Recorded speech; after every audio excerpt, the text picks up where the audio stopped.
me up, turn me up. Yeah. Alright.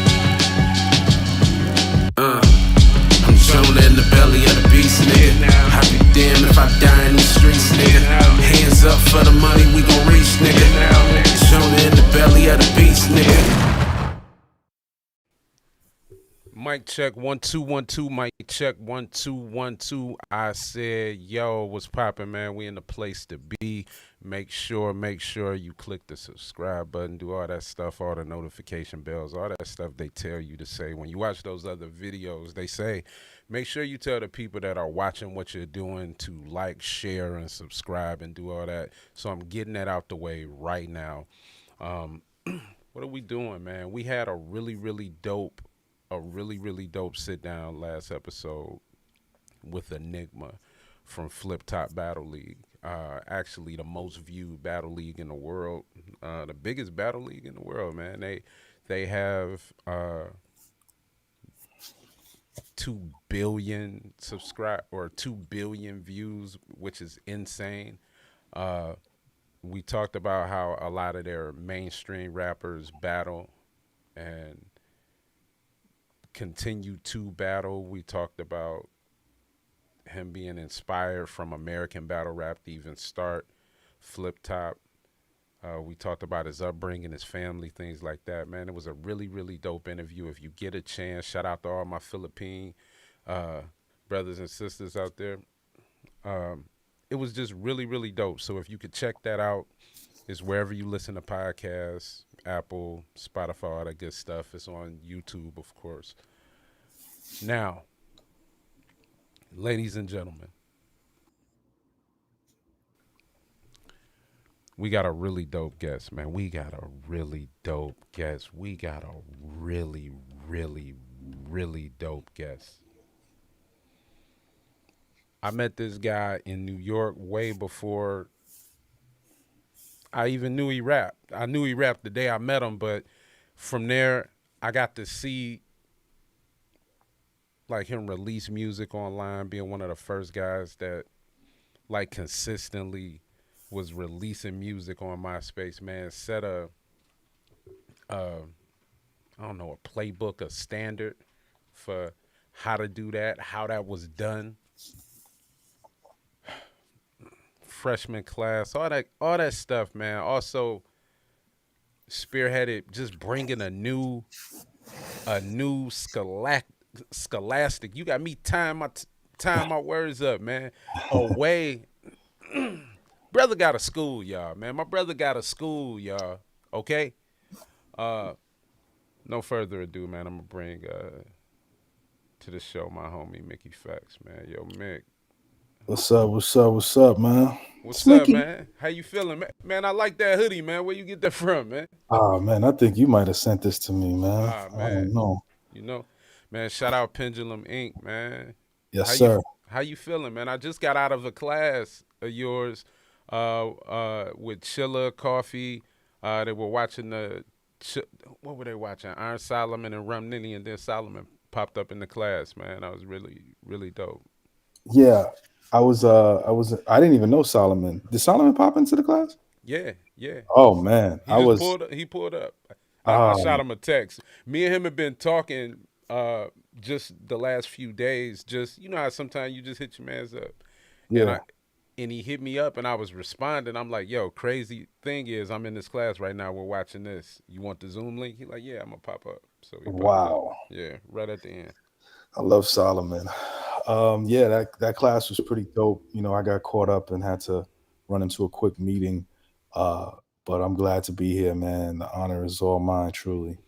Man, we appreciate it, man. One thing we do here, man, we try to just get stories out, man, to have conversations, man, to talk to people, man. We want this to be the place where and everybody in the chat, if you're in the chat, as long as make sure we sound good. Y'all know y'all my sound man, so in the chat, let me know if we sound good, okay?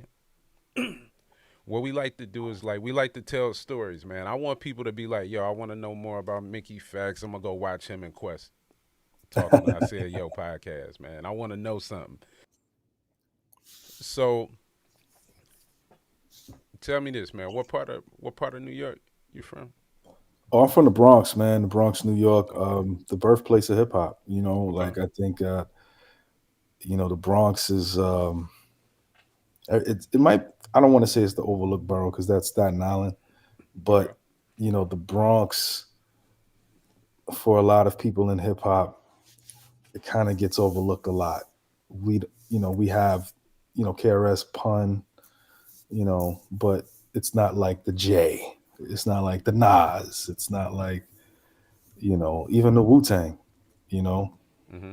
this is a completely different thing. So, but I love the Bronx, man. It's where it's from. It's where hip hop started, man. So you spent your whole adolescence all the way into like high school and all that in the Bronx. That's where you were the whole time. Yep. I was born in Harlem, Okay. um, but I went to school in the Bronx, Okay. and from kindergarten to like I want to say second grade, it was Harlem. So that's how I know Rex and Okay. Mook and all of them. It's because I was born in the same projects that they was in. Okay. So that's Um, kind of where the style come from. The Harlem, a little bit of. yeah, Okay. Okay. Okay. but I went to school in the Bronx. Yeah, Dope. So like growing up, I know I saw an interview before you said your dad used to rap to you. yeah, Okay. So was he rapping his raps or was he rapping other people's raps? Like was your dad an MC? yeah. So he was an MC. He put out a record called Streetwise in 1982, Okay. maybe 1981. Okay. Um, you know, my father was always a hard worker, and he had aspirations like a lot of people had. Mm. And when my mother was pregnant, the story goes he would rap to me in the womb. Mm.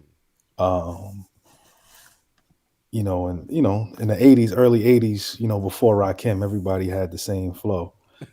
What I'm saying? Right, right. That was what he did. You know what I mean? But you know, I think that I think it's very true. Whatever you know speak to or play for your child in the womb, they come out kind of wanting that. So like, Okay. you know, for my son, like my wife was watching Law and Order over and over and over and over. So when at a certain age, like maybe 3 months, when the dum dum dun dun dun dun, when that just came on, his head would raise up. So he might be an attorney when he grew up. Who knows? So your family dynamic, was it like mom and dad? Like what was the household like, just coming up siblings? Like how'd that work? Yeah, brother and sister. Um, Growing up, mom and dad in the household. Okay, you the Honor roll. youngest, oldest, what? I'm the oldest. I'm the oldest. Okay. I'm the oldest. Honor roll. Um, I won a spelling bee. Okay. I won a science fair. Like I a came in like a second. class spelling bee, a school Yeah, I wasn't spelling no bee, or national. a district spelling bee? Like I where were think we at with it it? was. It's just the school spelling bee, man. I wasn't no. Hey man, I that's the whole school though, man. I ain't win the class spelling bee, let alone the school. So Yeah. when did you say like your dad rapped to you growing up? When would you say you said, "Yo, I'm gonna say a rap or I'm gonna write a rap"? Um. So for me, I started writing raps because it kind of started in the seventh grade. Okay. This was like 1995, maybe 96. I got to high school. It was like high. It was like the high school years. For me, it was basically reciting Bone Thugs. Okay. So I would essentially, my first tape that I bought was Wu Tang, but then I purchased the East 1999, and I stopped, play, rewind, stop, play, rewind, play, stop, or whatever. just so I could write the lyrics down from East 1999, the whole album. So I had a whole notebook of just Bone Thug lyrics. Okay. And, we're damn near the same age, Quest. So you already know, like, lunchroom, gym, that was our opportunity to, talk, Yeah. communicate with each other. And, hip hop was the thing, right? So, whether it was crisscross, jump, jump, or first of the month, or Crossroads, if it was first of the month and Crossroads, I was the only one that was able to recite their lyrics. Right. And at S- that time, theoretically, you could say they were mumble rap. So me actually flowing and being able to flow came from studying Bone Thugs. Okay. And then I started superimposing, I was a fan of Sporty Thieves. So when they did No Pigeons, I started to do that in school, but I would replace records with that. So like Jigga, I would say pigeons instead of Jigga, and I will replace those lyrics with misogynistic lyrics. Okay. So Gotcha. that's how I kind of got into rhyming, and then I started writing my own raps from there. Okay. So during this time with your household being like they knew your dad had been in the music, what was mom doing? Like did she have any like hidden gems, hidden talents or something? I mean, my mom's could sing, but she Mm. never really pursued it. That wasn't something that she looked to pursue. Okay. Um, she she was into church, and she was a receptionist at a hotel. So she did clerical work most of her life. Mm. So it wasn't really anything where it was musically inclined. My dad worked at the post office. Okay. My Um, mom worked at the post, man. She was a flat sorter, man. She retired from the post office, man. my father, he's still in retired. Or This man going all the way in, man. mm, But so that was, there were blue collar workers, both of them. yeah. And I was the kid genius, honestly. Like I was reading at like first grade. I was reading in the first grade, but it was like third grade level, fourth grade level. They tried to skip me a couple times. But when you want to be with your friends, man. So like I was more influenced by my friends and wanting to be accepted. So that was a thing for me. And rap was the way to be accepted for me. How many books did you read a year? Oh my Like three gosh. thousand, No, 4,000? I didn't like to read. I didn't like to read. I got when I had to get on punishment, I had to read. Okay. And for me, I knew how to read, but it was boring to me. So um yeah, no, that wasn't for me. Okay. So you let's go to all right, so seventh grade you go through you about to go to high school. So you start high school. You go to a high school that's known for pushing out just rap talent. Yes. Did you go there on purpose, like subconsciously, or did it just happen like that? Um And that high school was Stevenson. Stevenson's. Stevenson. Like um Stevenson was down the block from where I lived. So Africa Bambaataa went there, Drag On went there, Remy Ma went there. Um, it was a Hocus for Fifth went there. Word. These are all people I went to school with, like not Africa Bambaataa, but I was in school with Drag. I was in school with Remy. I was in Right. school with Hocus for Fifth and his brothers, not Mendici, but Rich and Hocus. Um, yeah, like that. Stevenson was like that was the place to be in terms of ramen. What's like a highlight from like a cipher or just an experience while you going to that school with all those dope MCs and all that dope talent that's I either mean, been there before you or even while you there? yeah, I mean, for me, I was a I was always in class until I wasn't, until I was in four periods of lunch, sneaking in the lunchroom to rhyme. Like I had to, Okay. I did my best to just kind of do what I do, and that was get in there and rhyme. You know what I'm saying? And for a long time, that was my life. Yeah. You know what I mean? So like battling was, you know, battling was a thing from 1997 to about the year 2000. Okay. Cats went in there rhyming off the top. Some cats went in there with pre-written material. Um, I did a mixture of both in Hmm. school.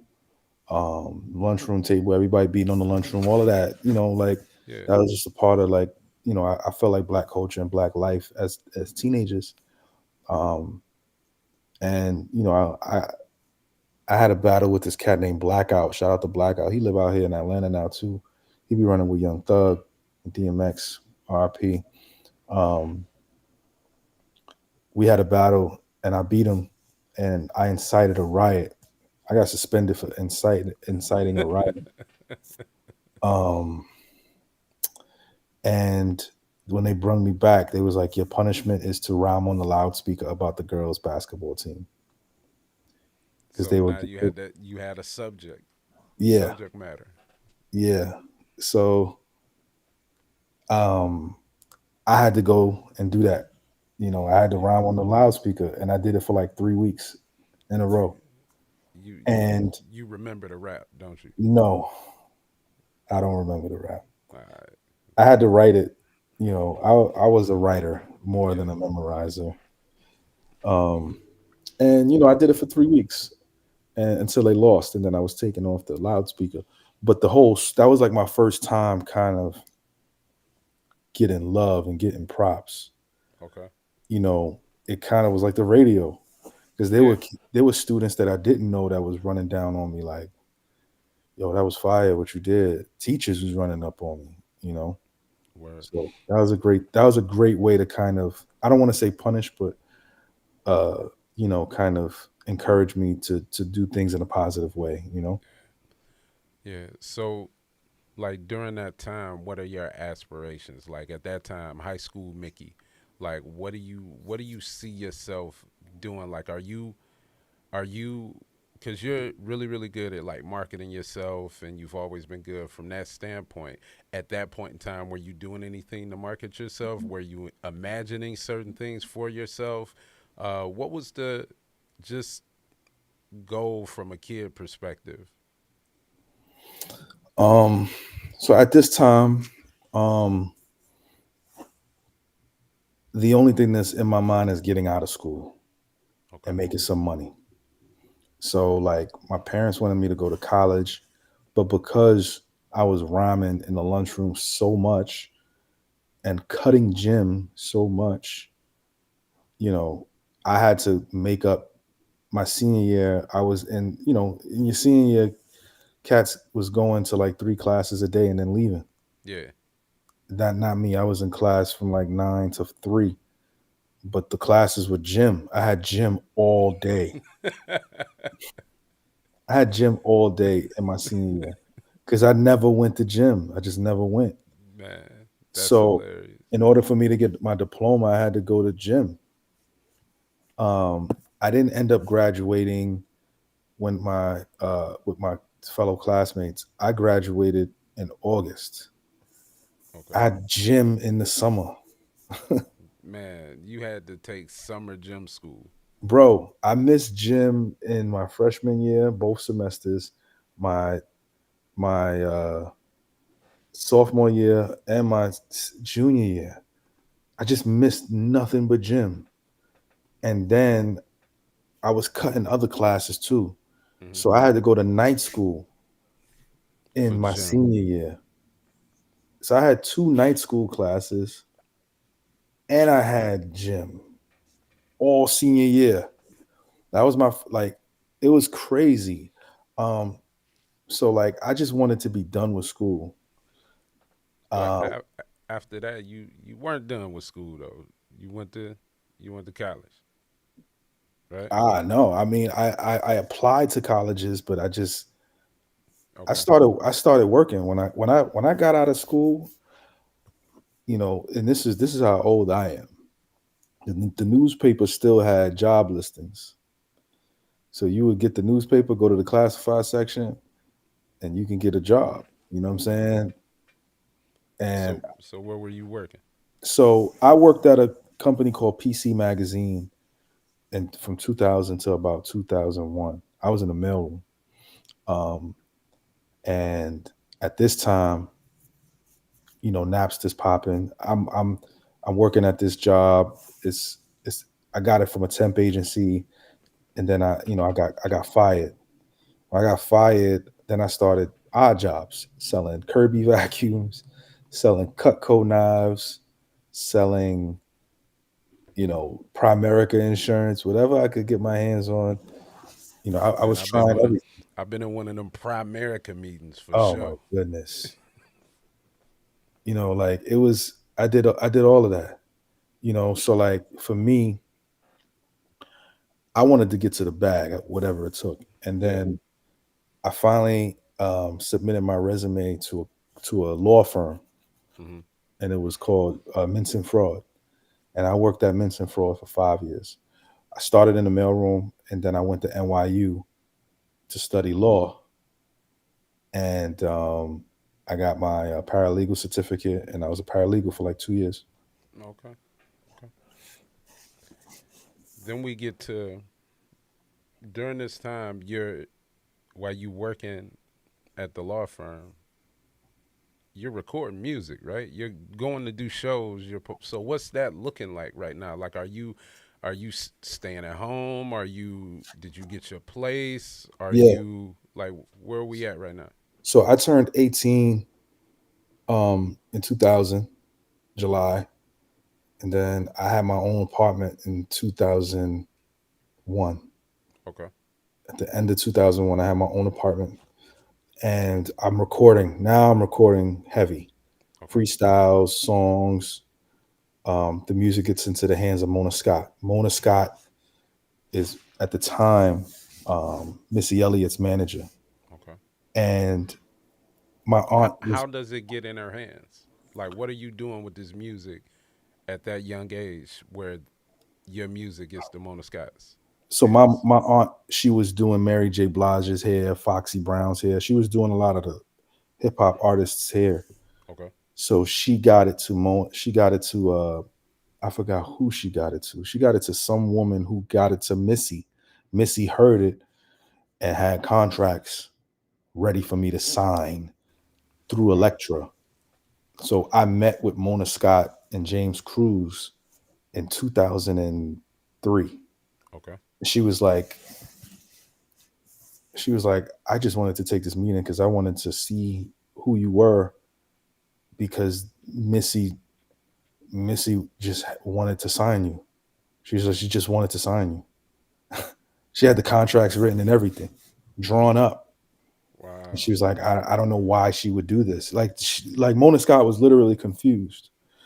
Um, and at the time, I had a manager who didn't. I had a guy that my aunt wanted to manage me, Hmm. and he didn't want to do it because I had glasses. He was like, nobody's gonna buy music from a kid with glasses. It's all about the streets. And then when Missy wanted to sign me, he was blowing up her phone and my phone, like, yo, the contracts are ready for you at Elektra. And we were like, no. So we went around him and we met with Mona Scott. Okay. Um, so at this time, I'm still recording. I'm recording with Wayno, Yeah. Yeah. uh, not from QC, but Wayne, who produced "Put Your Hands Up for Jadakiss." Hmm. So I had some records from him that I was working with. I had some Yay beats that were traveling through New York City. I had an Alchemist record. I had a Bink record. I had a couple records. Okay. Um, and I just started putting music out and content. I was going by the name Renegade, Hmm. and battling in the streets. I met Math battling. I met Rex battling. I met Clips battling. There was a public access television show called Mad Ciphers where all of us went on. Yeah. Jay Mills, Jay Hood, J.R. Ryder, Smoke Dizza, me, Rex, Mook, Lux, um, Jay Hood, Shells. We were all on this channel. And a lot of us got discovered from this this show. Mm-hmm. Um, and that's kind of how I was getting into the battle world in Harlem. But I Okay. was still making music. I was always more so like an artist more than a battler. We just did it because everybody wanted to get on. It wasn't no such thing as a league or anything. We just did it to get on, you know? Yeah. Yeah. And that led to you like working on different projects. One thing that came around, I think it was such a gift to a lot of us. A lot of early musicians, artists, rappers specifically, was MySpace. Yes. Um, I can say I, w- I was in a feature for Vibe magazine off because of MySpace, because MySpace existed. It was probably the first time that artists were able to get their music to people that quickly, and you utilize that Yeah. like no other. Can we talk about that? Yeah. Again, at the time I was going by Renegade when I first got my MySpace page, and I was putting out music.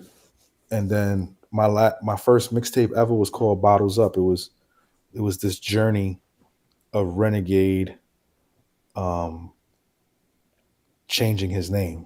So to Mickey Factz. Okay.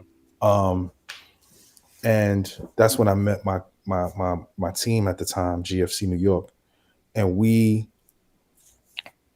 had a theme, we had this marketing concept to, you know,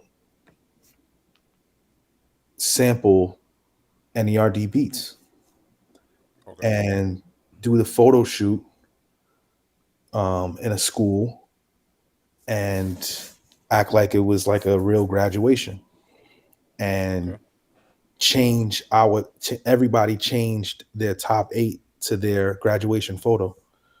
So no matter whose page you went to, you saw us in the top 8 as like a graduation. So people were like, what is this? Hmm. You know, and then when they heard the music, we sampled the NERD rock album. And we didn't set the live album. Yeah, yeah, yeah. We didn't sample the keyboard album. We sampled the live album. And when we did that, it just started to spiral. And that's how Chuck English from the Cool Kids, he found me, and then me and him started doing music together. Word. And that's like '06. That's like '06, 2006. So like during that time, like what's life outside of rap looking like? What's like what's Mickey doing? Like y'all were the Bottle Boys or the what? The what? um, nah, Like at this bottles time, up or something? Bottles Up. So that was the Renegade project.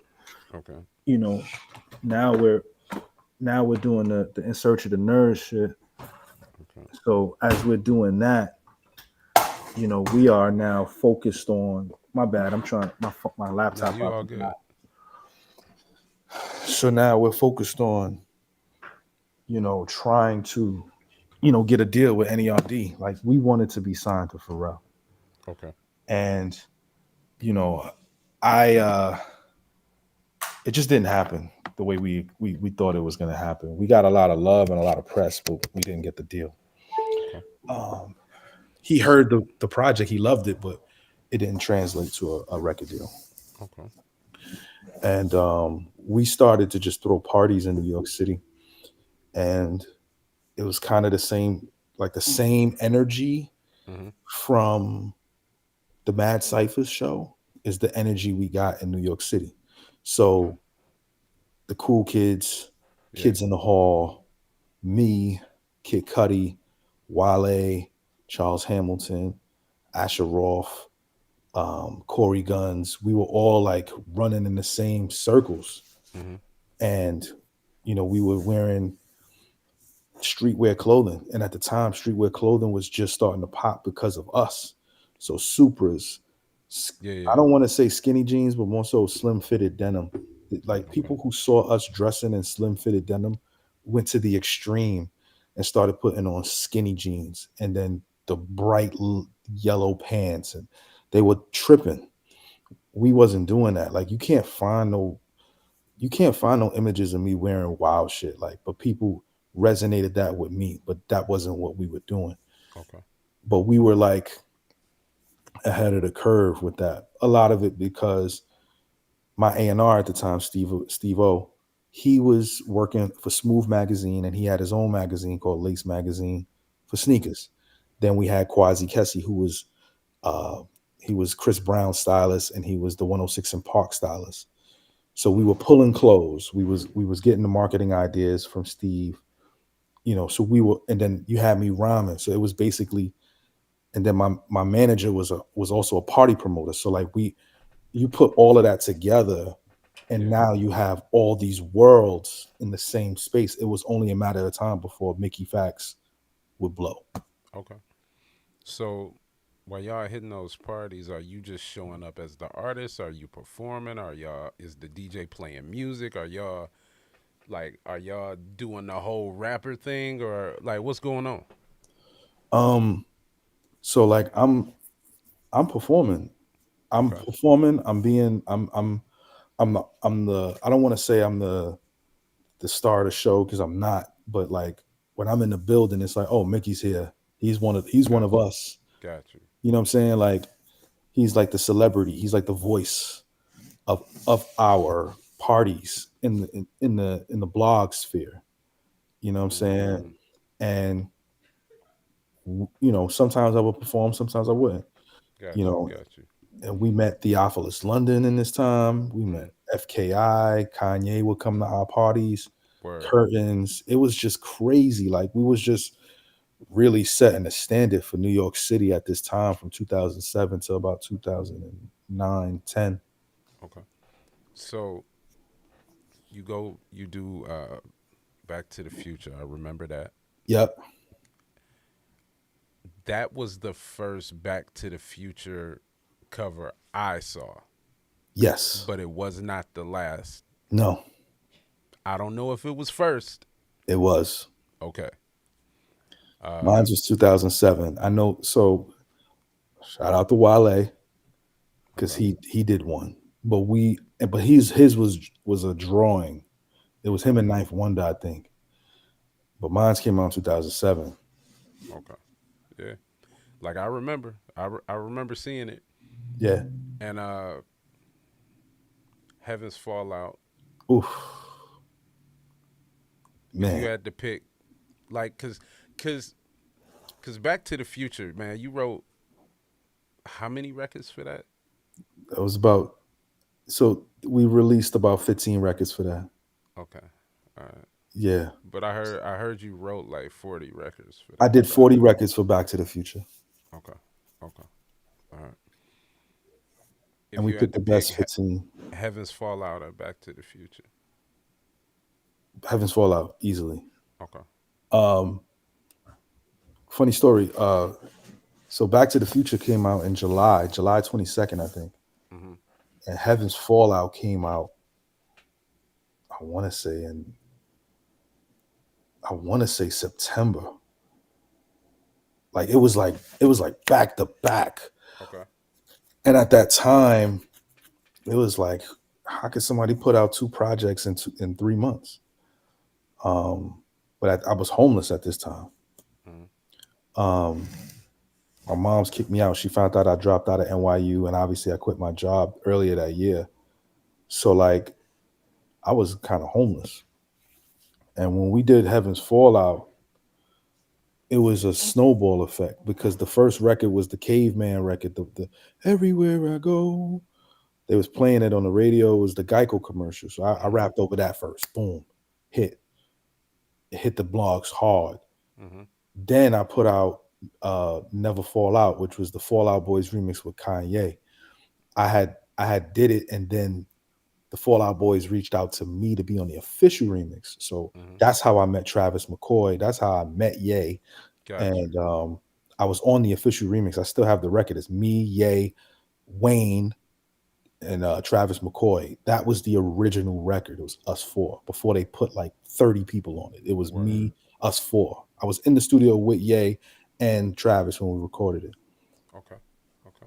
Then I Well. put out this Daniel Merriweather record called "Stop Me," that hit crazy on the alternative blogs, and then I did Talk Your Shit. When I did Talk Your Shit, that was it. That took me out of here because I had sampled I forgot what shorty name was, but it was this weird sounding beat. And Hmm. then Fader reached out to me. And once Fader reached out to me, it was all hell broke loose from there. So how'd that meeting? Because a lot of people don't know how important Fader was Whew. during that time. Man, they DM me on MySpace Hmm. and they were like, we want to put you in the Gen F section in a magazine. Mind you, I'm a rapper in an Yeah. alternative music magazine. Right. And we were reaching out to the source. Rob Markman was working at the source at the time. And he was like, I can't get them to get you an article. I'm so sorry. So the Double XL and the source, they were late to the Mickey Factz party, but the Fader picked it up. And then once Fader picked it up, oh boy, I was in every magazine back to back after that magazine. Okay. So during that time, like yeah, like you said, like yo, you done dropped out of NYU, you done quit your job, you pushing this rap thing so heavy that you and your mom y'all done got into it. She said, yo, you got to get out. Mhm. What are you doing? Are you surfing? Are you like what what are you doing? So at this point, um, I'm couch surfing. Yeah, I'm sleeping on the floor at my man Steve-O house. Yeah. Him and Nemlo had an apartment Shout together. out to them low. Yeah, so we were staying in the Bronx. I was sleeping on the floor in Steve crib, like Okay. like it was brutal, you know, and we we knew at some point something was going to pop. We just didn't know when. And you know, I'm one of the hottest new artists in New York City at the time. So like like, but I couldn't make it work. Like we didn't have no money. We didn't know how to make money at this. So So no, yeah, go go ahead. ahead. No. You go. So when did you figure out We didn't. how? You okay? So Okay. we didn't. So Steve was still working at Smooth, and I never forget this. I had about I had about 40 to 50 records, and we just was sitting on music. And Steve came to me and he was like, "Yo, I'm gonna put out a song of yours today." I was like, "I got it." So he put it out on a How'd he Wednesday. put it out? He put it out through MySpace. Okay. He just put out a random song on MySpace. Then the next day, excuse me, the next week, he was like, "Yo, I want to put out this song. It's Mickey." So he puts it out. I was like, "All right, go ahead, put it out." Third week, he was like, "Yo, I'm about to put this record out." So he puts it out. I think nothing of it. Then the fourth week, he comes to me and he's like, "Yo, I need a new record. I need you to make a record so that we could put out." I was like, "Yo, why are we putting out all of this music?" He was like, "Yo, you growing a crazy fan base because you're putting out a song every week." And I was like, "What are you talking about? Why are you releasing my music?" We had a bad argument about this. And then I looked at the MySpace and I saw that it was growing. Hmm. And I reached out to Chuck English, Yeah. and we were having talks about doing something. But I remember doing Robot Rock, and Robot Rock was on Heaven's Fallout, but I just extended it for Steve so he would leave me alone. Hmm. And it started hitting blogs. The fifth week came around. I believe it was, I forgot what the record was. It was another unreleased record that we had. We just put out. And then the sixth week, he was like, "Yo, we were with Knowledge from Kids in the Hall," and he Hmm. was like, "Yo, we need to put something out. We need to put something. Let's do a collab with Knowledge, and why don't you go at Nah Right?" And I said, "All right, bet." So I shot at Nah Right, And once I got on Nah Right, oh my God, that changed my life Right. because now I'm on the biggest blog, and every time I put a song out, I was on Nah Right. On top of the fact, me and the cool kids just did Rockin' and Rollin', and we shot the video the next day, and we did a show that same night. Damn. So you're dropping I mean you're dropping a record. You're dropping a record every week. Yep. That went for what? 17. You did that We, 17 weeks, nah, right? we did that for 35 weeks. 35 weeks. Okay. Okay. You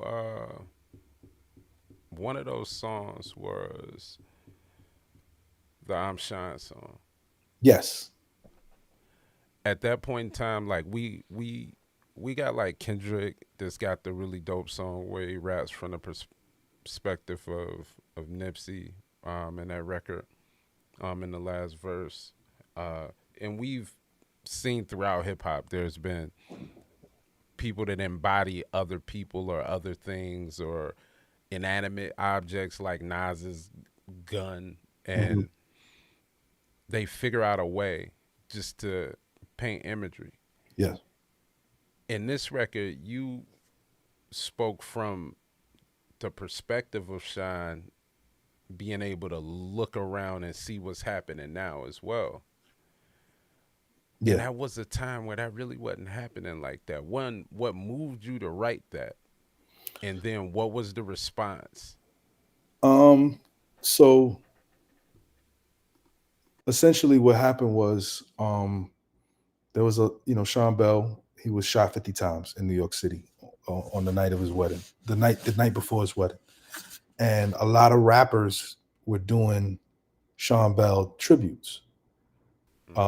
I don't feel like naming a lot of, but there was a lot of the New York rappers, and I don't want to say that they did it off for clout or whatever, but a lot of it it was just back to back to back. It was too much. It was like, what is happening right now? So Steve was like, "Yo, you need to kind of rap from the perspective of Sean and be like, why are these niggas rapping about me?"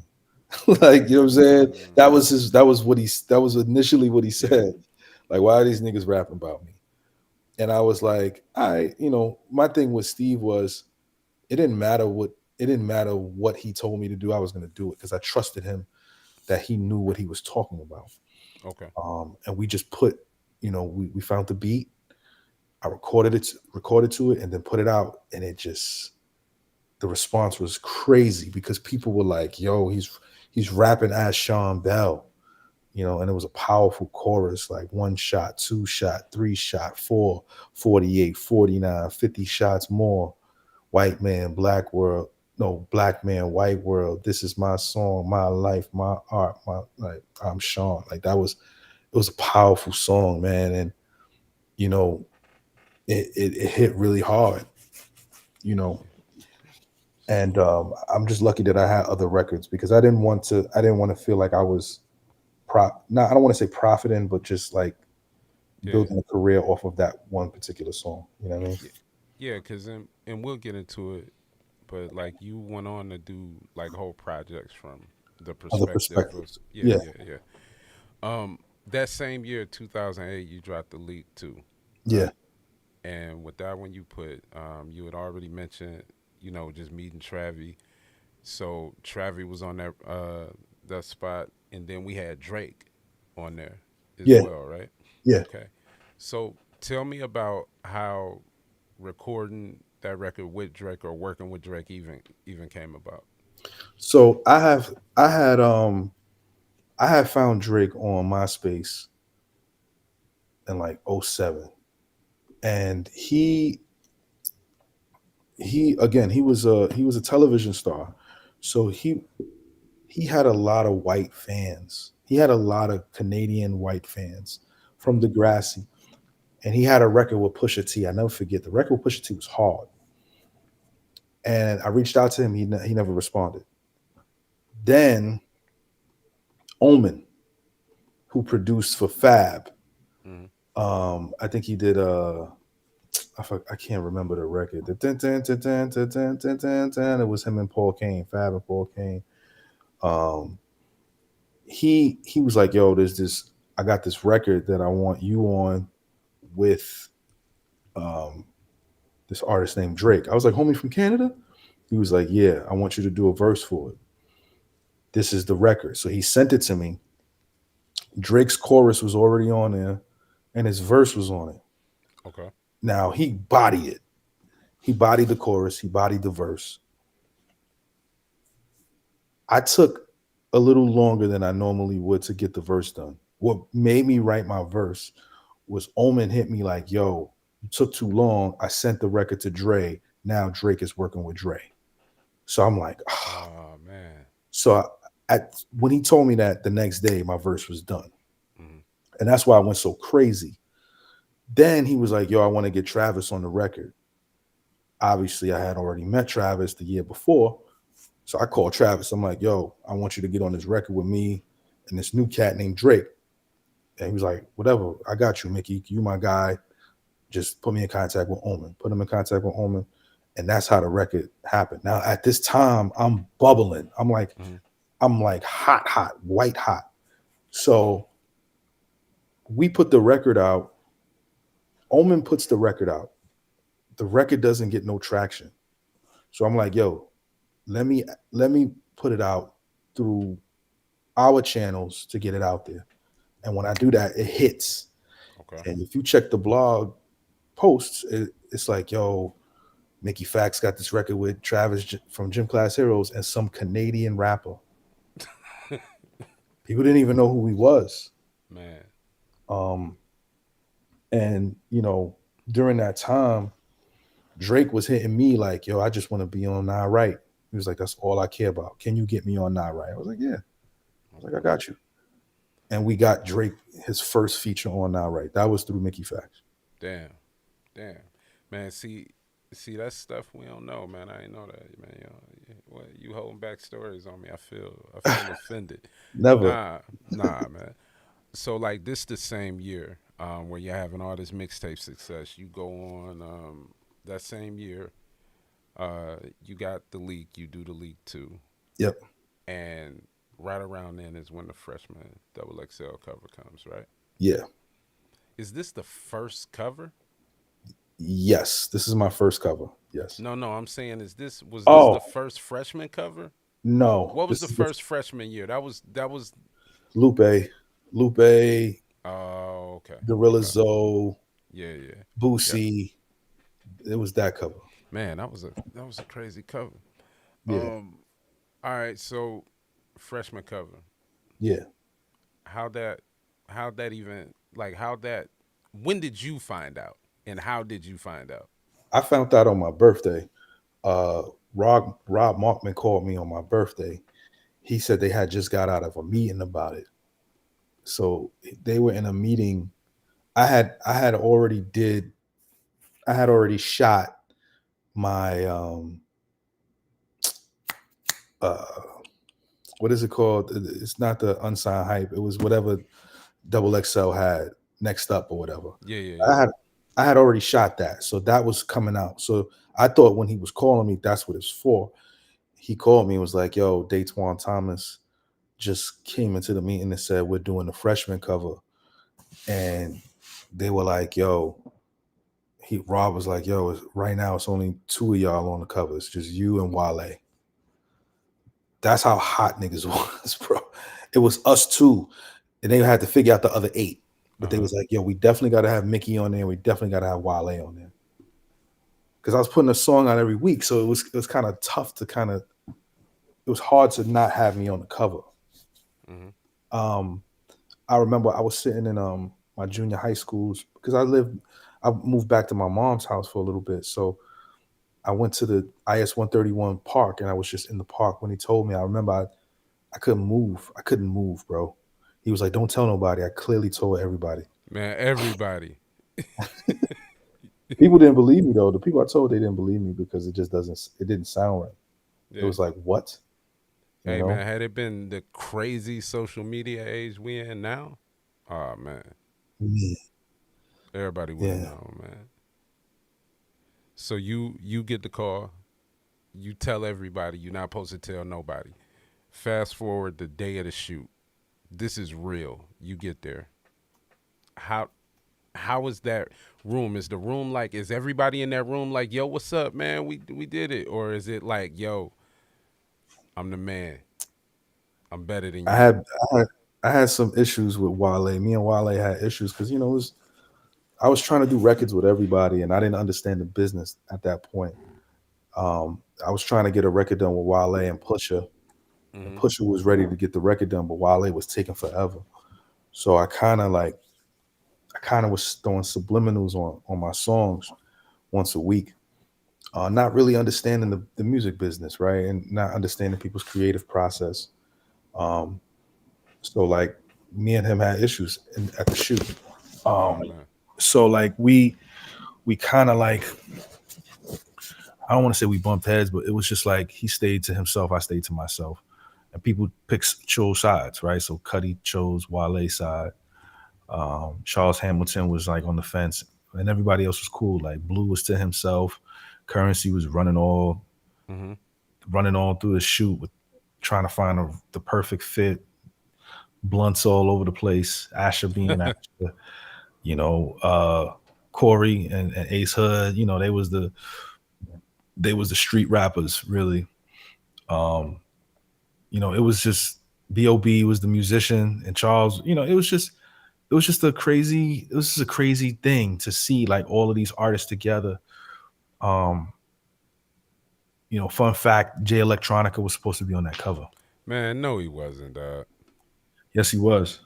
No, he what? Man, no, he wasn't, dog. Yeah. So it wasn't supposed to be Ace Hood. It was supposed to be Jay Elect. Man, And he was on tour with Most Def, so he couldn't make it. So they called up Ace Hood. damn, man. I did not know, man. I was late to the man. You know, Jay Electronica lived in Detroit, man, for a Yeah, I while. believe it. Like all this stuff is just stuff I never knew. So after you do the unsigned hype, I know life changes. Like as far Oh, as just so what happens? What was going on, and now what is going on? so at this point, I stopped doing the leak because everybody was biting my shit. So like everybody was putting out music at a rapid pace. Hmm. It was too much, and I felt like niggas was jacking my shit. Niggas was jacking how I was looking. Niggas was jacking, my marketing. Tell them, nah, man, nah. I've been what, man? Tell them they was what? They was jacking how I was looking. They was they was jacking my marketing. They was they was they was they was jacking everything, bro. It was Yeah, nasty. It was nasty. Um, and I just got tired. I was like, yo, man, like, because I could have put out a song every 2 days at that rate that I was going. yeah. But just seeing people copy my shit, I was like, yo, we got to do something different. So at now, at this point, because I built up so much of a buzz in like 7 months, I'm starting to get paid for shows. Hmm. And I go on tour with the cool kids. Um, I start doing my own shows. We start doing marketing for Nipsey Hussle. Me and my company, GFC New York, we start doing marketing for Nipsey. We start doing marketing for Smoke Dizza. I get the Honda commercial. Right, right, right, right. Um, the Honda commercial was my first big money in the music industry. Okay. Um, they paid me for the Honda. They paid me to do the commercial. They paid me to do the internet commercials. They paid me to make songs, and then I got paid. I got like two sets of royalty checks, mailbox money for acting and for doing the music. So like every day I went to the mailbox, there was a check for like 3 months. Did you notice a change in the people around you, your crew?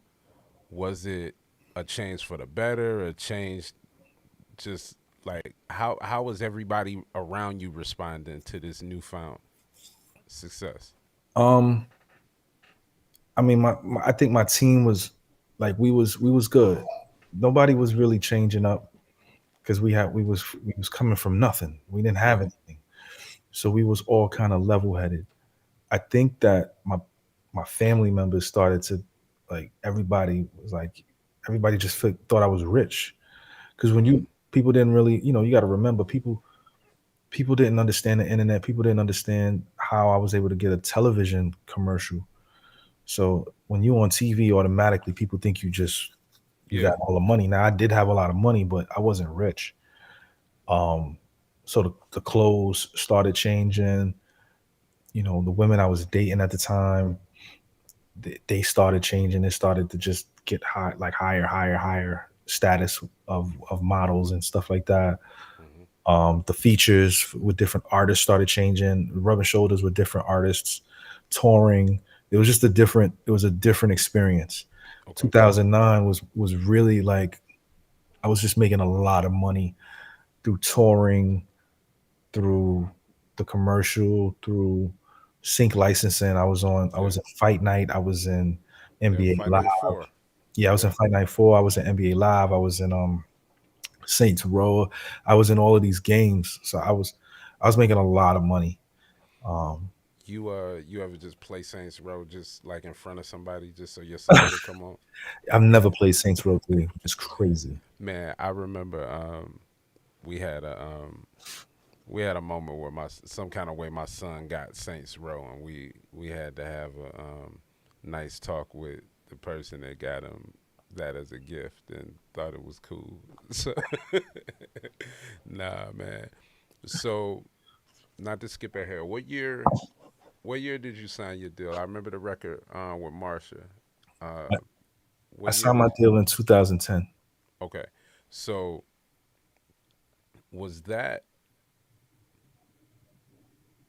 was that the same year? Like, did you do that deal with Battery as well, or Yes. was that okay? All right, and you were working on the achievement. Yes. All right, I know you were touring with Big Shine during this time. Yes. Okay, and somewhere around that um I remember y'all all going to the radio station. Yes. What was that? Serious, We went serious to Double LA, X. It was I double think it was XL. Double XL. Me, Okay. him, and Corey. Yep. Yep. Yep. Yep. And I remember watching that. And number one, I think Shine is one of the most underrated lyricists Oh or yeah. whatever. Like what he does, like man, Dark Sky Paradise is my personal favorite Shine album. Other people, they say Detroit one or two, but Dark Sky Paradise is That's my my that's my favorite one too. yeah. And I remember watching that that cipher Hmm. or whatever it was, and I felt like Shine was out of place in that moment. Man. I think if we rewind that moment and we have it now, it's different. Yeah, yeah, absolutely. I think it's a lot different. And that's a testament to his work on his craft. But like in that moment, y'all were left there like what were you trying to prove something that day? No, for me, I had already went through the gauntlet with Corey. So like that was something we skipped in this interview. Like during my come up, like everybody wanted me and Corey to do freestyles together. Okay. So like, you know, that was like a nightmare. Like he's a nightmare to get in the cipher with. Because it's the voice, it's the delivery, it's the onomatopoeias that he used. It's engaging for a listener to hear. Mhm. So when Sean had hit me and was like, "Yo, pull up to the double XL," I was with Corey already, Mhm. so it was kind of like a reunion because Sean had just been on the cover. We had just got off tour. Me and Sean was no, me and Sean had a show at NYU. So we we went to Double XL with Corey, and once Rob Martman threw the beat on, I already knew it was gonna happen. I already knew because at that moment I'm just thinking the rhymes in my head because Corey don't know when to stop. So Sean, when he went and he stopped, I was like, oh, you fucked up. I at that moment I was like, oh, you don't know what you about to get. You don't know what you're about to walk into. I don't think he knew. Yeah, because y'all have been used to it. Right. We were conditioned. So when he went, he spit like 12 bars and he just stopped. I was like, oh my God, you about to get cooked. And You then know, Corey, and then go ahead. then Corey went. When Corey went, I was like, Corey took up most of the beat. So I'm already angry Yeah, because I'm like, I know the beat is gonna stop on me at some point. yeah. And like you could see Sean's face when Corey was going, he was like, oh damn, I messed up. And then I went until the beat stopped. And Mhm. then Sean stood up and left. Damn, I didn't know that. He stood up and left after the first round of the cipher. You know, I I can remember being in spaces where like you don't know what kind of party is about to be, so you just try to always have everything you need to party with. Like, so I could imagine. Um, you had said y'all had just left NYU, that Right. concert. Man, how'd it feel being on the stage, like in the position you were in right then, because you walked away from being on the opposite side of that stage? Yo, that shit was crazy. Opening up for Sean. Um, it was like a co-headline tour because he had, I don't even know if the freshman class thing was out, but Finally Famous 3 was out, and he had sold so many copies of it, man. So like I went on before him, obviously, and Chris Brown was backstage with us, and they debuted the record that night. Oh wow, man! I remember that record when it was Sean on the hook. Wow. Man, he used to have it on his YouTube page. He definitely took it down, but that song used to have Big Sean Singing it. singing the hook. Yeah. That's crazy. Yeah, Chris Brown was backstage with us, and they performed that record, and it was crazy. I wonder if there's footage of that show when he did bullshitting. Um, that was a man. Me and Sean had a lot of good times on that tour. We toured Texas. I think we did Chicago. I'm surprised we didn't do Detroit. Man, yeah. I'm surprised y'all didn't do I'm Detroit. surprised we didn't do Detroit. Um, You but know, Sean got we caught up with everybody else. Like Sean, if he'd have said, "Man, fuck y'all," mhm. he'd have been justified in some spaces, man. Yeah, I Like didn't fuck with him. nah, we did, but we didn't. Like Sean didn't have like a Icewear Vezo radio run locally before he blew up. Mm, Like Sean got popular, got signed. Like Sean really got signed the old school way. Like, yo, I rapped for a nigga at the radio station and maintained that like, so it was just different. It wasn't a situation where um but he also came up in a time where like you were doing, like, man, shit, when you were going crazy, yeah, no, just that blog time, man, like, where a lot of people were understanding and learning that transition from how it used to be to how it was gonna be, right? yeah, And like you had like the you have still to this day the relationship building ability between yourself and the people, yourself and the fan. yeah. One of the things that you did, man, you had a Street Fighter tournament because you think you better than me at it, but you are, man. I ain't good at Street Fighter at all. But if I ever play you in Street Fighter and win, bro, you'll never hear the end of it. I mean, I can't, I So can't you'll never respond hear to the that. end of it. But Only thing I can say is I beat Lupe after he beat the nigga, the best nigga in the world. I beat the best nigga in the okay, West. okay. You know. So man, you used to have like meetups, like yo, meet at the Apple store. Like you might have been the first person I saw do an Apple in store or Yep. what have you. Yep. Was it Apple or was it Sony? I did both.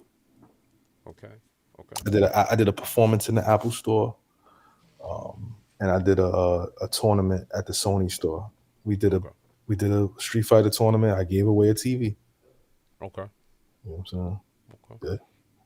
Now around this time, you signed the deal, you put out the record, Yeah. um, with Marsha.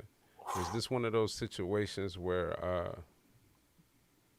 y'all got a chance to work with each other on this record, or was it like, yo, I got this really dope record that's got Marsha on it, created? We did the record first, and we were trying to find somebody to sing the hook. We had Olivia, who was with G Unit at the time. She did a hook, but it didn't work. Okay, Um, so then we went out and got Marsha on the record, and she bodied it. And from there, we shot the video, and they were getting ready to go to ads. They were getting ready to, you know, impact the record hmm, because it was doing well on radio in New York. So next step is to start impacting, and Jive folded. damn. You know what I'm saying? Like Barry Weiss left the company. He was the CEO, and he went to Def Jam after Jay left. So where And so where'd that put you? so when a company dissolves, the parent company usually issues new record deals to the artists that they want to keep, and they drop other artists. So a lot of artists got dropped. I got moved to RCA and had a whole new deal. My original team at Jive and Battery, they literally um, they literally got fired. Everybody got fired. Damn. The only person that stayed around was my project manager. And we did our best, but the A&R I had, he just didn't believe in what I was doing. So, I had to make all new records. So I reached out to John Legend. I did a John Legend record. Mm-hmm. I reached out to Bruno Mars people, did a Bruno Mars record. Um, Reached out to Yellow Wolf, had a Yellow Wolf record. Um, I put together a lot of music, man, and A&R just wasn't rocking with me. So I had at that point, I'm like, all right, well, I'm still signed to the label, so let me just use this free studio time. So I was in the studio every day, Yeah. recording, recording, recording, recording. Like I was killing the studio, and I made Mouse in the studio. I made Mickey Mouse in that studio, at Battery Job. I was on RCA at the time now, so Yeah. and you know I switched management. I had Ellie Reed's son managing me and Janelle Monae's manager Rico Rodriguez. They were managing me, so I'm like, yo, let's make a move. Let's make a play for the mixtape Mickey Mouse and for these other records. Mm-hmm. RCA still didn't fuck with it.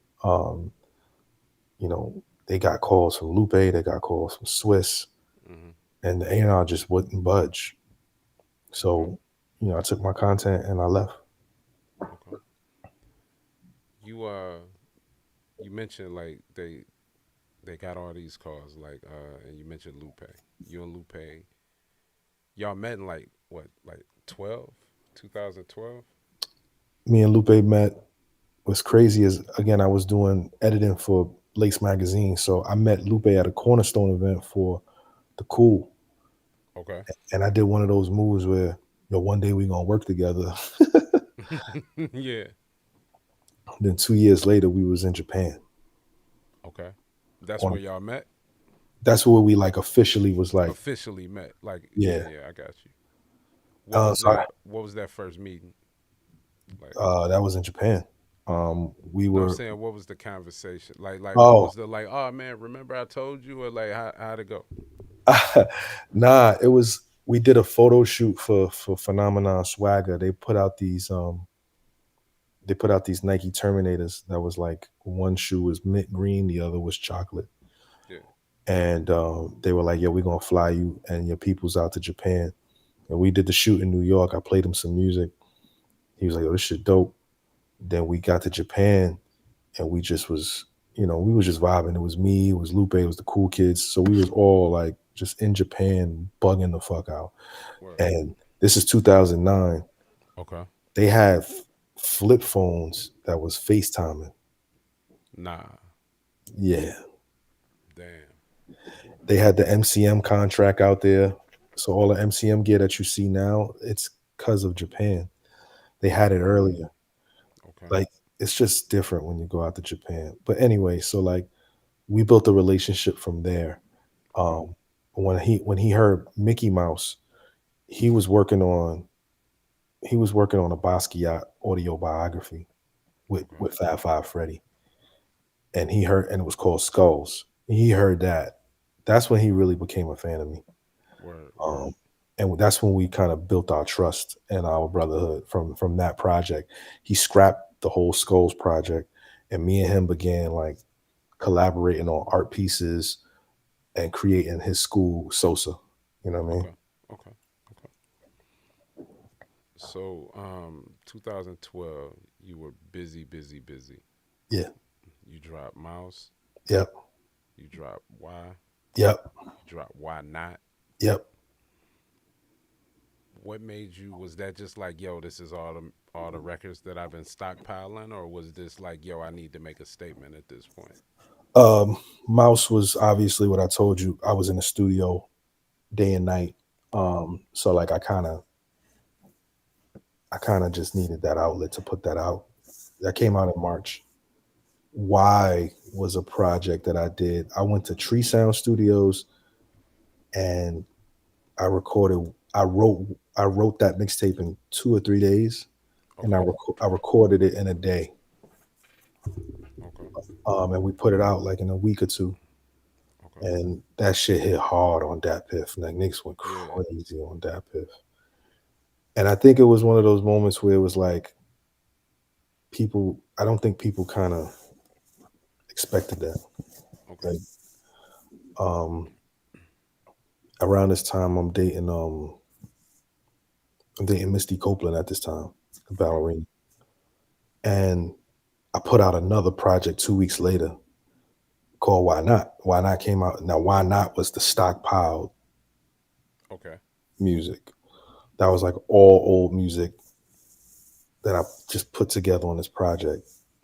And then after that project, I just stopped. I stopped putting out music. I put out 3 projects. I should have kept putting music out, but I stopped. I Okay. didn't put no music out in 2013. Right. What made you stick with the approach of just making the music available? Like Mm. a lot of people like you would put these records out, but they be online, they be like on that piff, they be in places where they were easily accessible, Mhm. right? And there were a lot of rappers that were like, man, I ain't putting my shit on no that piff, man. I'm getting my $5. I'm getting my $10. They were stuck outside of the box, and you were like, yo, I'm giving this product like to my fans at this fast rate, at this fast pace, at a time where like, yo, Apple Music wasn't a thing yet. It wasn't a You know, thing. like getting quote unquote free music was like, yo, I had to steal it. I had to go through a lot to get it. Was that the idea? Like maybe more people will just take a chance on it this way, or was it like, hey, it's working, I'm gonna keep rolling? I think for me, it was I was stuck in my ways. I didn't Mm-hmm. think about selling music. It was put the music out for free so you can get tour money. You can get Mm-hmm. feature money, so you can get collaborative money Okay. and sync licensing money. Like that was always my mindset. I always thought that music was going to be free. I never thought that people would still be selling music. I mean, people still do, but I always thought it was going to be free at some point. So I just kept doing it, and there was a transitioning happening. The transitioning was the labels finally figured out the blog space, and then SoundCloud started to emerge, and then Mm-hmm. Spotify started to emerge, and then like that's when the shift happened, and I didn't know that the shift was happening. What's Mm-hmm. interesting about it is it happened in 2013, and I wasn't putting out music, so I didn't know what was going on. So Uh, what was happening in 2013? Where like what were you doing? What was I happening was in Mickey's life? I was depressed. Okay. If I'm being very honest, I was depressed, bro. Um, I'm not on a record label anymore. I'm not a signed artist anymore. You get a lot of perks when you're a signed artist. I Mm-hmm. wasn't a signed artist anymore. I felt like I failed, even though I knew it wasn't my fault. I did everything the label wanted me to do. I still was licensing my music to different places. I did my second Honda commercial. I was in Saints Row 3. Saints Row 3 came out in 2011. Um, I had did a Puma deal. I was still, I was still working, but Yeah. I was in a depression, bro. I'm not gonna lie to you. Right. And I just stayed in the crib. I think the only record I put out that year was the Kendrick disc Mm-hmm. in September. When he put out the shit with Sean and Jay Elect, I had a response like maybe a day later. I put it out, it hit really hard. I went viral. Um, and then I started to release music again late that year. Um, no, I'm lying. What happened was I put out my record, then Lupe put out SLR2, he put out SLR3.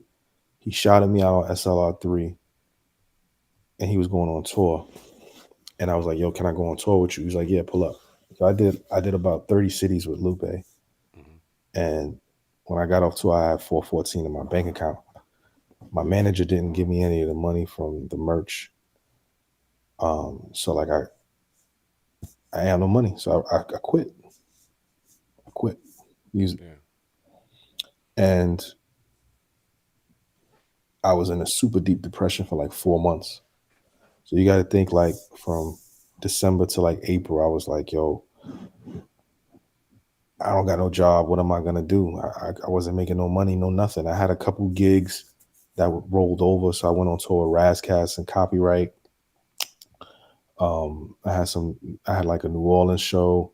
I had a couple things making money, but I was essentially Yeah. done. So I tried to get a regular job, but I didn't have a resume. Yeah. I didn't have any work experience, Yeah. so I had to come back to music, and that's when I made 740 Park Avenue. Okay. You Oh, I took a battle too. I took a battle in 2013 too. okay. I took the Danger Zone battle. Okay. That was Black Eyes Yeah, Guerrilla Warfare. That yeah. was their first collab event together, I think. Yeah, I was on tour when I took that battle. Word.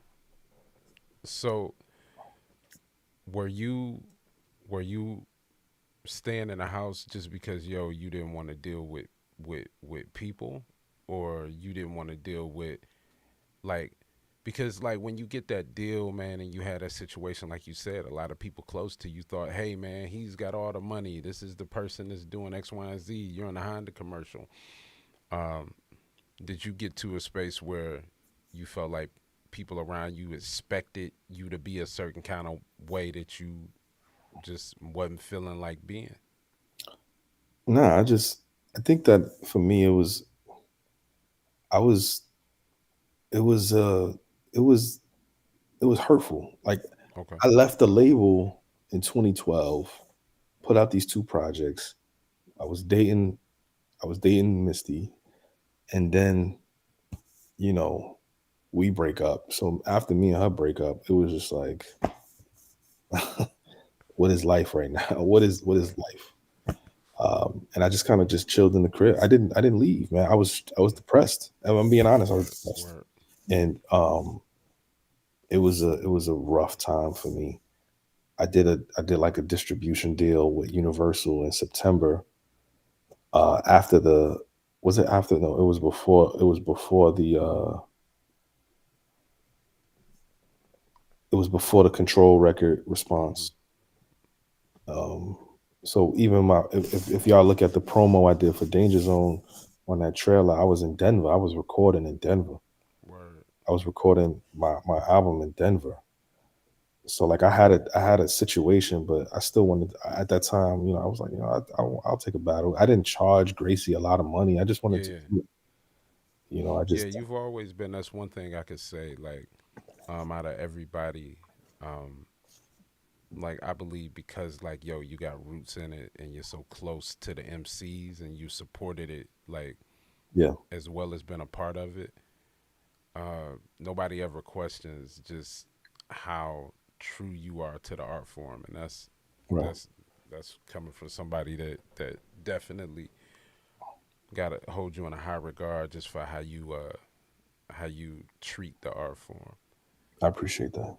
So you do 740 Park Ave. Yeah, Same year you dropped Love, Lust, Lost too. yep, yep, Um, you follow that up the next year with Y3 yep. before anybody even knew what Y3 was. Yeah, it's the You trilogy. you know you know. Yep. Um, and then we got another hiatus. Yeah. Okay. Um, yeah, Y3 came out. I was angry because I had this record with Elzine Sahara Prince that I felt should have hit harder and it didn't hit. Mhm. Um, so I was a little angry about that. So then I started working on the Achievement album. Mhm. And I remember this like it was yesterday. It was early 2016. And Knots made a list of all the artists that he wanted to work with. My name wasn't on the list. And I was like, why isn't my name on the list? And he was like, I'll send you beats right now. And he sent me a whole bunch of beats.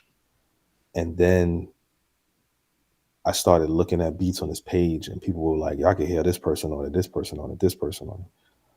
And that's how I created that album. Like I created that album off of people's comments saying who would sound good on the record. Mm. And I finally put together a project that I felt comfortable with, the Achievement. And I put Blue on it, I put Fonte on it, Mhm. I put Styles P on it, I put Currency on it, I put Smoke Dizza on it. Mhm. I was wilding. I put a lot of the homies on the project, and it hit really hard. Like people was like, okay, this is the Mickey project we've been waiting for. Um, and I'm glad I put that album out like that. Okay. It was 10. I think it was 10 songs, Yeah. and it charted really high on iTunes. And then I was invigorated, so I was like, all right, let's do the deluxe. Yeah. Yeah. Yeah. And I went and got Nick Grant on the record. I went and got Pharoah Monch on the record. I went and got Royce on the record. I came to Detroit, reached out to you. We used the church for the sermon video. Shot the record with Royce. Put that project out. It did really well. Um, and then I put out I Said Joe Yeah. in 2018. I said, yo. That was another that was another like mixtape kind of project Mhm. that did really well. That was my first time kind of just going direct to consumer. I think I made like $2,000-3,000 just giving it straight to the fans. Yeah. And then I put it on DSPs afterwards. Then I put out like a small EP called Enigma in 2019. Okay. Oh, well, hold on, let me rewind. So for the I Achievement thought the new. Deluxe, Yeah. yeah, so the Achievement Deluxe I put out and I battled Daylight. Okay. Um, then I then 2018 I did I Said Joe. I was I was touring with Lupe in 2018. I did like 3 tours in 2018, and I did like 2 tours in 2017. And when Okay. I got off tour, I took the DNA battle. How's how's balancing like being on a tour or prepping for a battle? Is it difficult, or Um, do you get home, get off the tour, and then figure it out? so I wrote my second round for DNA in Denver. I will never forget. I was in the studio. I slept in the studio. I wrote my whole second round for DNA in the studio. Um, before I got paid, I was 2 rounds in. Mm-hmm. Um, I wrote my third round when Beasley finally paid me. Um, and I was in Indiana, and I wrote my third round on tour. I wrote my Yeah. whole battle on tour, and I was for me it was great because I was able to write and then drive into the next city. I could just Okay. memorize. So I thought it was amazing. So I would memorize, get to the venue, perform, go home, sleep, wake up in the morning, drive to the next city, memorize. Okay. So it was amazing for me. Then 2019 comes around. I did the Enigma project. There's only 3 songs on there, but I wanted to kind of do like a big merch thing. So I did a hoodie, a Mm-hmm. CD, um, and a like a short, like 8 minute video. Okay. The video didn't do too well, but I sold out all my merch, which was great. Okay. Uh, then the pandemic happened. You know, Yeah. my Then the son, pandemic happened. my son was born, and then the pandemic happened. I started doing Triller videos every day. I did Triller videos for like 4 months, and that really paid my bills because I had so many verses from so many features I did. I would just do a feature every day, every day, every Mm-hmm. day. Um, I put out a project that year, Warp Collages, in 2020, at the end of 2020. Um, A minus was on that. Yeah. Would Um, would you say like that being in that time period, right? You've like everything's slowing down. It's we don't even know how the world is about to process things after mhm, COVID hit. right. What are you envisioning like your next step as far as music, like, or as far as just a career in this art form? The way COVID was like, for a big part, it was kind of like out of sight, out of mind for some people. Like, Mhm, some people were like, "Man, fuck this, man. The world's about to whatever." With me, I found myself learning myself creatively a lot more. Like, I learned more production. I tapped into other things. Like, what was your process during that time, and what did you envision coming out of it? Um, I was, I remember just doing features, man. I wasn't even doing any of my music. I was just doing a whole bunch of features. Mm-hmm. And then PA Dre, he jumped in my inbox. Me and him had did a record for Official, Mm-hmm. um, called Coastin', and he just never stopped sending me beats. One day he was like, "Yo, let's just do a project, bro. Let's do an EP." And I was like, I didn't really want to do it. And then something sparked, and I was like, "All right, let's do it." And when we did it, like I got in a zone because I always have there has to be a reason to do a project. There has to be a concept. There has to be a reason. And A minus was that reason. It was like, yo, this has never been done before, so I'm gonna do this. Mm-hmm. And when I did it, it hit hard online. Um, and people were like, wow, he did a rap. He did a song about the letter A without the letter A in it. It's crazy. Yeah. Um, What so pushes you to try stuff like that, it's I think it's expected of me at this point, man. I think people be like, what is Mickey gonna do next? You know, man? And how do you prevent it from being um, skills got to a point where we didn't want to hear the wrap up anymore. People didn't want to hear it because they expected just that. How do you balance, like, hey, you can expect me to do this, but also, like, expect these other things as well? Like, how do you keep that balance? for me, I think it's I don't have the marketing budget um, put out a record and make it hit radio. So a lot of it is has to be a record that's shocking. I got to do something that's like outside of the box every single time. And A minus was that record for me. Like it was like what, you Yeah. know what I mean? Okay. And it hit pretty hard. You know, people loved it. So at some point in time, you pushing your mind to the limit Hmm. to come up with stuff like A minus, to do things like the Detroit Red project, where I had to explain to somebody, no man, he's not dissing Detroit. That's Malcolm X. You idiot. Yes, he's from New York. Shout out to the Paradise video, man. The What Up though and the hook. That's my joint, man. Um, Man, people crazy, yeah, man. but you took all of those like opportunities to push your mind, and some of these things you didn't even really know what you were doing. You were just doing it, Right. figuring it out, Yep. and you decided to take that same thought and make it something, actualize it, to make something that you didn't know what it was called, but you were doing it into something that you're doing, and there's a technique that you can explain, and you turned that into a school. Yeah.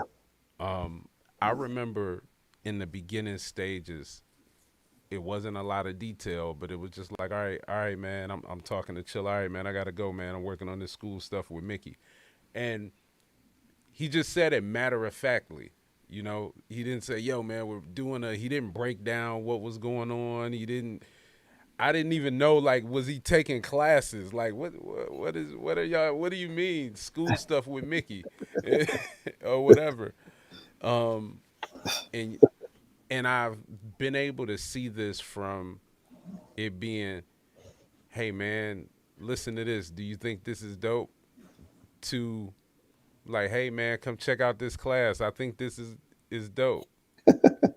To hey man, when the next time you gonna have a class, I got somebody that think that's dope and they want to get in the class. Like so, man, y'all took it serious, man. I got in the class and I know I was sending you messages the during my first invite where I'm like, hey man, I want to see these terms. Where are these terms? And it Right. started out you didn't like it was just like a screenshot of, or a Yeah. Google Drive or Yeah. whatever, and y'all had these terms that we were looking for. You Yes. know what I'm saying? Like, Yes. it's way easier to know how to do something when you know what it's called. Right. You know, in battle rap we got AMG mode. It's really been called a lot of different things, but Hmm. if I know what it is, I could go to it. So y'all went from that to just a thought in your mind to merchandise, Yeah. to a book Yep. that I have. I purchased the book. Don't think just because I'm Mickey friend, man, I just get free stuff, man. I pay, man. Thank Support you. your friends, man. Thank you. Thank you. Thank you. Now, how did this come about? Or as my Whew. Canadian friends would say, how did this come about? Man.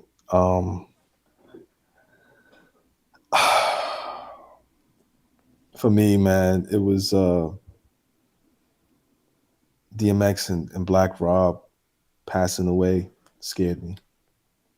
And I was like, what does retirement look like? And I didn't know what retirement looked like for rappers. And I was like, I need to teach. So I started trying to get jobs teaching, Mm-hmm. and it was brutal because I didn't have a master's. Mm-hmm. So um, I got hired to do a master class with this gentleman named Comic Book Cam, and I did the master class, and he paid me 250, and I was like, I could scale this. I could do this, you know. And I called him after the class and was like, yo, we need to make this a thing, but I can't do it. It can't just be us two. I need to call in other people. And I called Chilla right after calling Cam, and I was like, I wanted you to be a part of this. If any, you understand what it is that we do, and I need you to be a part of this. And he said, I'm down. Then I called Jeff Walker, who's our mental health specialist, because he was harassing me to do something like this for months. And I was like, yo, I think we're finally ready. This was like December of 2021. Okay. And we launched in February 2022. Okay. And I didn't want to be that guy that had an idea and sat on it and tried to perfect it. I put deadlines on us every week. And people got to see the history of this thing in real time. So people got a chance to sign up and see Inspector Deck, Fonte, all of these people, see the lessons. We got a book now, but they were PDF lessons at one point. Yeah. There was no color in them. We put the merch together. The graduation was just the idea. It was just like, yo, let's just, have people come to a space and we just, hand you degrees and certificates. Yeah. But when we had students coming from South Africa and India and Mexico, we realized that it couldn't just be a one-day thing, because how could you fly in from India for one day just to do this? So we made it a weekend. And everything just kept continuing to spiral. It's like, yo, let's do an app. Every idea that I felt and thought that I wanted to do, I executed it. But that's because I poured so much into it. It was important to me to visualize every single idea and make it come to life. Where did And that come from? I think it comes from all of the experience, all of the ups and downs, the trials and tribulations of my regular career. I think my music career was meant for me to do this. I think this is my purpose. See, man, me and my homies, man, we talk about purpose a lot, and sometimes we confuse action with purpose. Hmm. That we think the thing we're doing is a purpose, when like on a broad scale, as an MC, you could look at your purpose. I know oftentimes I look at my purpose just in general as to move and motivate people with the things that I say. Right. And because I'm really good at rapping, I'm just pouring it all into that. Right. And not on no like, yo, keep your plan A or B, just in the whole sense of, in the under the guise of purpose that can apply to so much. And then you start finding yourself able to be fulfilled in places that you never dreamed you would be fulfilled in, because it's serving the same purpose. And you find like, damn, man, it ain't necessary. Yo, I love this. I love the hip hop.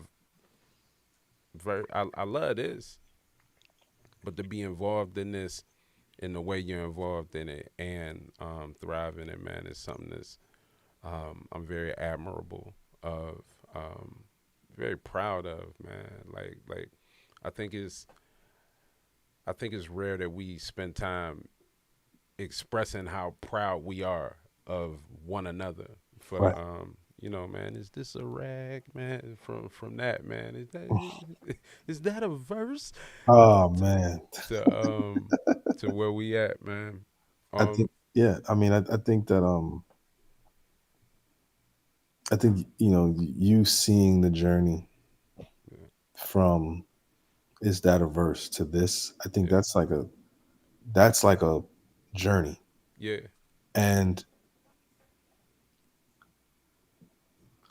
I know that I have students that will probably be renegade mm, at our open mic, that will probably bomb, you know? And me bombing for the first time, holding a microphone, gives me the confidence to get on stage now and destroy a set, but also gives me the knowledge to give back to my students. mm, Um, and that's what I mean by purpose. All of my mistakes, I can now pour into my people. Mm-hmm. Um, I mean, again, you were in that class with Chilla. That was a 2.5 hour class. They just stopped. Yeah. You know, Chilla just texted me like, we just finished. You know, Yeah. that people love this art form. And we, as practitioners, you know, we need to think and consider what life is after practicing and Yeah. participating. And as great as I am, I know people say you don't ever stop creating, you ever stop working. I agree. But sometimes I get tired of it. Sometimes it feels like it is a 9 to 5. Like this year, I am putting out like 6 projects.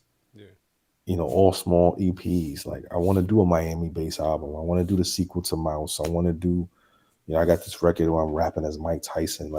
There's different things that I want to do before I'm like, okay, I'm done.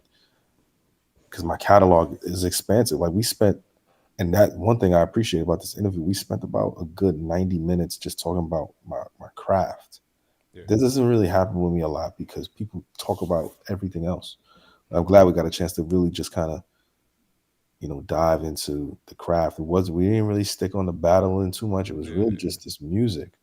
Yeah. I appreciate that. But my purpose right now, this school means everything to me and my people.